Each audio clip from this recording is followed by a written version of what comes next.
Hey folks, welcome back to the channel. My name is Paul from Mapdeck Cycle Works, and today I want to talk about a workout that we did here recently where one of our coaches joined in. Her name is Kath, and she has an Instagram handle called Karma Cycling, and she posted this Instagram post about her workout. Now, the workout was one of the Monday night speed sessions with the Moxy monitors, those little sensors that we put onto our legs that monitor the saturation of muscle oxygen and the total hemoglobin. If you haven't taken part in one of these yet, can't do it, just get booked on, come along, you'll learn loads. This is exactly what Kath did.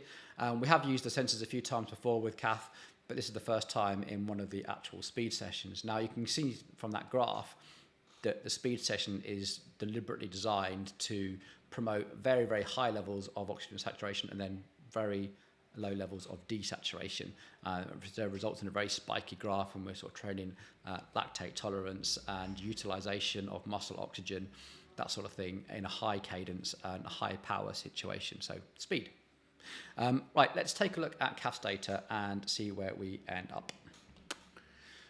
Okay, here is the workout with a little bit more detail. So first half of the session is on the top and the bottom half of the session is down below.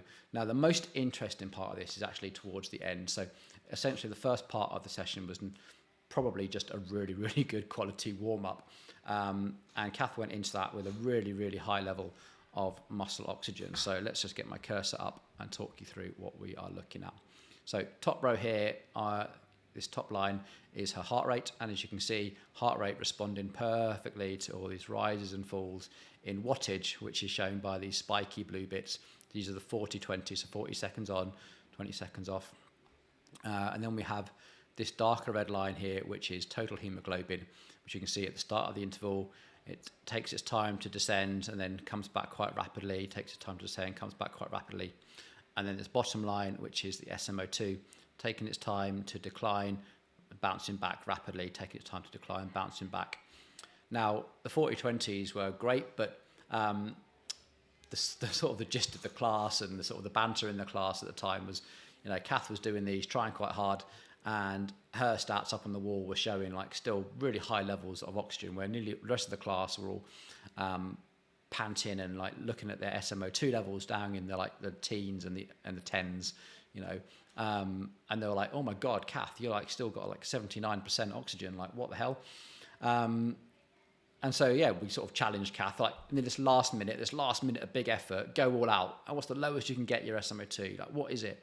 And Kath did. She absolutely went for it. And this is the beauty of being able to train next to you guys in the studio, is you kind of get that very visceral, like we're seeing it, we're feeling it.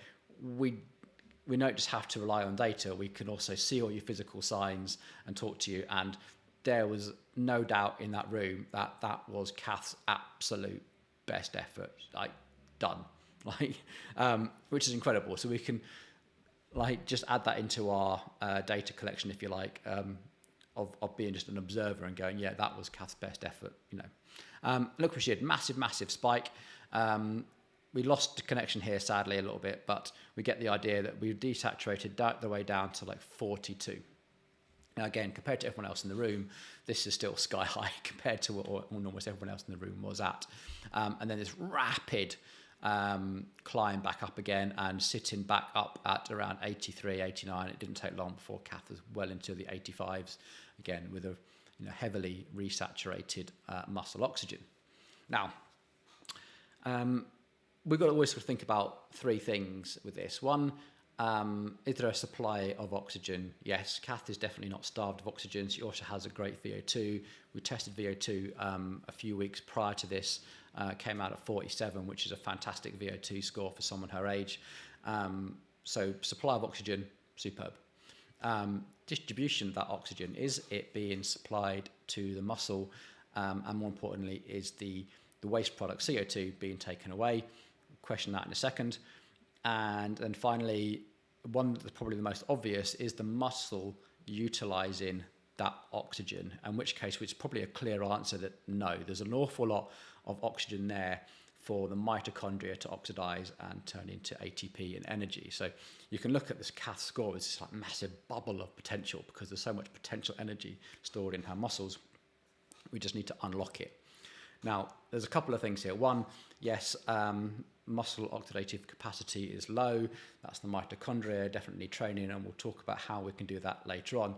There's also another interesting point here as well, and this is relating to how quickly the THB declines and gains, and its gradual climb over this. Now, what we are looking at here is an arterial occlusion. So that is the artery being squeezed at the start of that. So we're putting the power down, and as a result of that muscle contraction, it's like literally like choking the muscle. And this is why the total amount of hemoglobin goes down, because it's outflowing, but it's not inflowing. Now, as we go anaerobic, we then produce CO2. And CO2 is a vasodilator. Vaso means it dilates the veins. Now, as the CO2 builds up, that means that the veins are going to dilate and the total hemoglobin is going to flow again. And that's why we see this initial sink and then climb back up.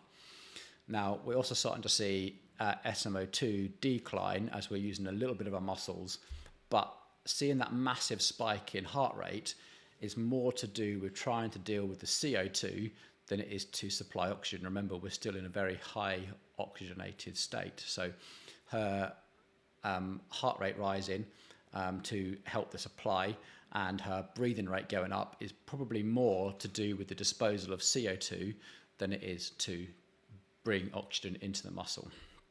And that is, to be fair, that is what we're seeing here. Now, this is sort of shown by a phenomenon as well we call the Bohr effect. Now, let's just get rid of that and bring this up. So this is a little graph that just shows the affinity of oxygen to enter myoglobin. So myoglobin in the muscle just wants oxygen. It's just trying to absorb it the whole time. And that black line on the top shows that as the concentration is low, the affinity, the myoglobin just wants it. Now, the little three red lines are showing that as the pH levels of hemoglobin drops, then the hemoglobin gives up its oxygen even more readily to the myoglobin. So the pH will drop if CO2 is accumulating, which means that then oxygen is even more likely to go into the myoglobin, which explains why we see this really, really fast resaturation in CAF's data. So coming back to that. So remember that as she is building up CO2 from going anaerobic and having that constriction, that all of a sudden everything dilates. You've also got that Bohr effect, and this is why you see this really rapid increase in Sm02 and THB as that accumulation of CO2 starts to take hold. Remember, we're really not starved of oxygen here. It's more about processing carbon dioxide. Is that supply and demand thing. And you've got to remember that as the blood goes past the alveoli in the lungs, in order for it to pick up oxygen, it needs to actually have capacity to do that. If it's still carrying oxygen, it then can't get rid of CO2. So the problem gets compounded. So this is what we're seeing. Now, what do we do about it? And do we need to do anything about it? Now, probably first thing to do is look at the cause of this. So first of all, Kath trains very, very aerobically. She's a massive advocate of the Zone 2 long endurance rides, which is really shown in that VO2, that storage of oxygen and everything else. So got a fantastic base, this big bubble of energy there that you need utilising.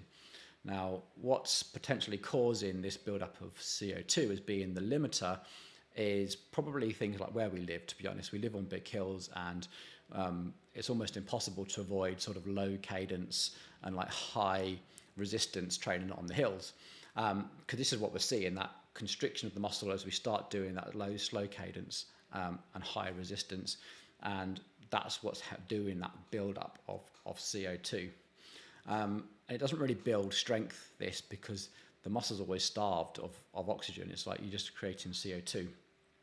So there's a good chance that this has been one of the causes of it. And slow cadence is a terrible way to build strength. And strength is the real thing that's going to help mitochondria, that muscle oxidative capacity. So the way to address this is twofold, really, and it depends on kind of what you want from your training. Let's go, the first option is to go, well, if I want super threshold performance. So after I've gone past my FTP, I want an improved watt prime, I want improved high intensity energy, I want improved maximum available power, I want improved peak power, the speed, race winning edge. Then we're going to have to look at things like lactate tolerance, and that is training at that point. So if you look at Kath's graph again, this minute here, if I look back at the stats, I think it's like 147% of Kath's FTP for at least a minute. It's probably harder than most coaches would prescribe for doing that. But this data tells us the extent at which Kath needs to go hard in order to create that desaturation effect. And doing more intervals at that intensity would train that, and they would result in a higher peak power and a higher watt prime and all that good stuff. But Kath does long distance triathlon, so maybe that's not that useful. What's more useful to Kath in long distance stuff is actually overall average speed, and that's where we look at this big store of oxygen is massively unlocked potential, and that is how do we get our muscle to use it. And the way to do that is to create a stronger muscle. So a stronger muscle demands more energy, and will have enhanced mitochondrial response, and so we'll start seeing that oxygen being utilized a lot more. How you build strength, that is heavy weights and low repetitions of classic weightlifting, deadlift, squat, etc. That is how you build strength. And that's exactly what Kath's doing. She's taken some personal training down here. She's starting to gain a lot more confidence with her weight training, getting really, really good technique. And as that technique's coming and that confidence gains as well, Kath is lifting heavier and heavier and heavier. And now in the off season this is a great time to do it, because you're putting a little bit more fatigue in your legs by doing this. It takes a little while to adapt. Perfect time. And then you take that stronger muscle, that muscle that's now able to produce more force on the pedals, and use that energy. Add that in with a bit of kettlebell training as well, which helps build power, because force times velocity, you get that from kettlebells, and along with all that core stability, and then take that back onto the bike.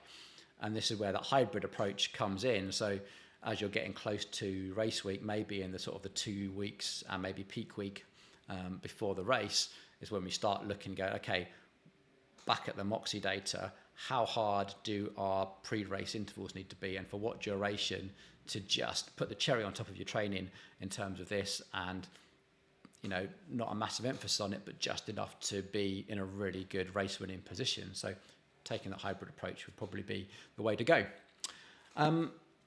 Okay, in terms of what map deck classes might be doing that, so essential strength on a Wednesday with Sarah would be one of the main classes. That's where we get the barbells out, and it's a smaller group class, lots of teaching, lots of spotting, and we go heavy. Moving on from that with a bit more confidence into strength and core, and you can just put more weight on that class, and then get a really good core workout towards the end. And then there's kettlebells with Vic on a Monday, where you can now start to swing a slightly heavier kettlebell and add some velocity back into that as well. There's some balance and some coordination.